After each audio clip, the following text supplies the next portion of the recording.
ሰባተኛው ሀገራዊ ምርጫ ሰላማዊ ነጻና ዲሞክራሲያዊ ሆኖ እንዲጠናቀቅ በጋራ እየሰሩ መሆናቸውን በባህር ዳር ከተማና በሰሜን ጎጃም ዞን የሚፎካከሩ የፖለቲካ ፓርቲ ተወካዮች ገለጹ። በባህር ዳር ከተማና በሰሜን ጎጃም ዞን የሚፎካከሩ የፖለቲካ ፓርቲዎች የጋራ ምክር ቤትም በመጪው ሰባተኛው ሀገራዊ ምርጫ ዙሪያ በባህር ዳር ከተማ የምክክር መድረክ አካሂደዋል። መድረኩን የተከታተለው ዘላለም አስፋው ነው፣ ቀጥሎ ይቀርባል። በባህር ዳር ከተማና በሰሜን ጎጃም ዞን የሚፎካከሩ የፖለቲካ ፓርቲዎች የጋራ ምክር ቤት የፊታችን ግንቦት ወር እንዲካሄድ መርሃ ግብር የተያዘለት ሰባተኛው ጠቅላላ ሀገራዊ ምርጫ ስኬታማ እንዲሆን ያለመ ውይይት አካሂዷል። በመድረኩ የተገኙት የባህር ዳር ከተማ አስተዳደር ብልጽግና ፓርቲ ቅርንጫፍ ጽሕፈት ቤት ኃላፊ አቶ ሞላ ሁሴን የጋራ ምክር ቤቱ በተለያዩ ክልላዊና ሀገራዊ ጉዳዮች በጋራ በመምከር በቅንጅት ሲሰሩ እንደነበር አውስተዋል። ቀጣዩ ምርጫ የሰላምና የዲሞክራሲ ማሳያ እንዲሆን ፓርቲዎች በጋራ የመነጋገር ባህላቸውን ሊያጠናክሩ እንደሚገባ ማሳስበዋል። የዲሞክራሲ ስርዓት ማለት እንደዚህ ቁጭ ብለን ያሉን ነገሮች እየተነጋገርን እኛም እንደተባለው ሀሳባችንን ለህዝባችን እያቀረብን ህዝባችን ደግሞ የሚወሰነውን በጸጋ እየተቀበል መንግስታችንን አገራችንን እያጠናከርን መሄድ ነው ያለብን ማለት ነው። ስለዚህ በዚህ መሰረት ብላችሁ ነው እዚህ ያላችሁ የተፎካካሪ ፓርቲዎች በጋራ እንደዚህ እየተወያየን እየተነጋገርን የሚጎል ነገር ካለም እየሞላን ቀጣዩን ምርጫ ሰላማዊ ነጻና ዲሞክራሲያዊ ለማድረግ እንሰራለን ብለን የተወያየን ያለ ነው ማለት ነው። የአማራ ዲሞክራሲያዊ ኃይል ንቅናቄ አዲሃን ተወካይ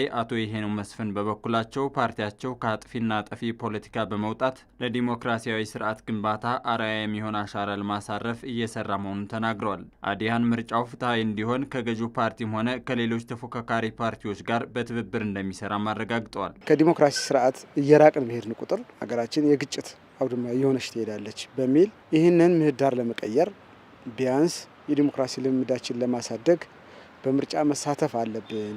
ምርጫው ላይ የራሳችን መሰረት ጥለን ለትውልድ ከኃይል አማራጭ ውጪ የምርጫ ሂደትን መንግስትን የመመስረቻ መንገድ አድርጎ ህዝቡ እንዲረዳ ተምሳሌት የመሆን ነው ዋነኛው ኦብጀክቲቫችን። በሌላ በኩል የኢትዮጵያ ዜጎች ለማህበራዊ ፍትህ ኢዜማ ተወካይ ሆናቸው ሳሌ ሰላማዊ ምርጫ ሀገርን ወደ ተሻለ ምዕራፍ እንደሚያሸጋግር በመጠቆም ማህበረሰቡ ካሉባልታዎች ወጡ የምራጭነት ካርድ በመውሰድ የዜግነት ግዴታውን እንዲወጣ ጥሪ አቅርበዋል። መንግስት እንዲኖር ያስፈልጋል። እዚህ ሀገር መንግስት የሚኖረው ደግሞ በሰላማዊ መልኩ ነው እንጂ ይሄ ገሎ በመገዳደል በምናምን የሚመጣ መንግስት በዚህ ዘመን የማንንም የበላይነት ኢትዮጵያ አትቀበልም።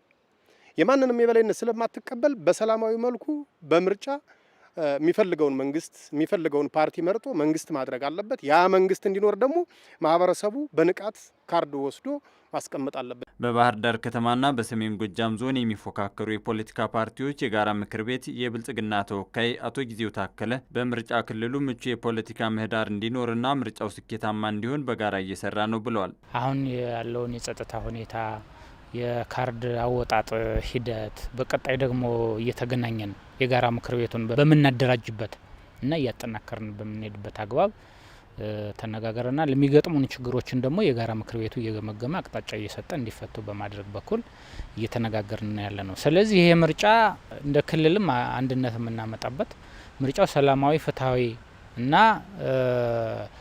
የህዝብ መሰረት ያለው መንግስት እንዲቋቋም ሁኔታዎችን እያመቻቸን ሰላማዊ በሆነ መልኩ ከተፎካካሪ ፖለቲካ ፓርቲዎች ጋር በውይይትና በንግግር በአንድነት እየሰራን ያለንበት ወቅት ነው ያለነው። ይህ የፓርቲዎች የጋራ ውይይት ለምርጫ ሂደቱና ለዲሞክራሲያዊ ስርዓት ግንባታ ተስፋ ሰጪ እርምጃ ተደርጎ ተወስዷል። ፓርቲዎቹም ለምርጫው ስኬታማነት በጋራ ለመስራትና የህዝብን ድምጽ ለማክበር ያላቸውን ቁርጠኝነት አረጋግጠዋል።